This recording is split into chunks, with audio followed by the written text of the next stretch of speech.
সভার সদস্য তথা বর্তমান পশ্চিম ত্রিপুরার লোকসভা কেন্দ্রের ভারতীয় জনতা পার্টির দিন যখন আপনি অফিস করবেন আপনার অফিসে কেউ এই পারমিশনের যে কপিটা এটা দিকে আমাদের পশ্চিম ত্রিপুরা লোকসভা কেন্দ্রের প্রার্থী শ্রীযুক্ত বিপ্লব কুমার দেব মহাশয় আমরা স্বাগত জানাবো।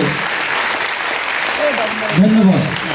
ভারত মাতা কি, ভারত মাতা কি, বিজেপি, বিপ্লব কুমার দেবজি। আমরা সবাই মাননীয় আমাদের পশ্চিম ত্রিপুরা আসনের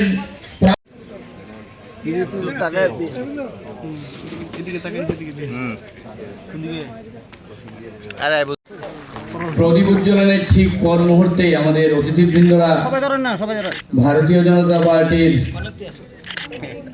প্রাণপুরুষ শ্যামাপ্রসাদ মুখার্জি, দীনদয়াল উপাধ্যায় এবং ভারত মাতার প্রতিকৃতিতে পুষ্পার্ঘ অর্পণ। সমস্ত BLO one Mondal president, office বেলার মোর্চা প্রেসিডেন্ট, সদর আরবান এবং রুরাল দুই বিশেষ করে মিলে এখানে টেকনিক্যাল সেশন নেওয়া হয়েছে। কারণ বিএলও ওয়ানের কাজ কি, বিএলএ টু এর কাজ কি, ইলেকশানে কীভাবে কাজ করতে হয়, বুথের ABC গ্রেডেশন তার মধ্যে কীভাবে কাজ করতে হয়, কতটা কাজ করেছে সেই বিষয়ে সাংবিধানিক আলোচনা হয়েছে। আর স্বাভাবিক লোকসভা নির্বাচন নির্ঘণ্ট বেজে গেছে, আর কার্যকর্তাদেরকে সেই বিষয়ে অবগত করা, উৎসাহিত করা এবং ফিল্ডে গিয়ে কাজ করা আজকে টাউন হল বৈঠকে এটাই মূল লক্ষ্য।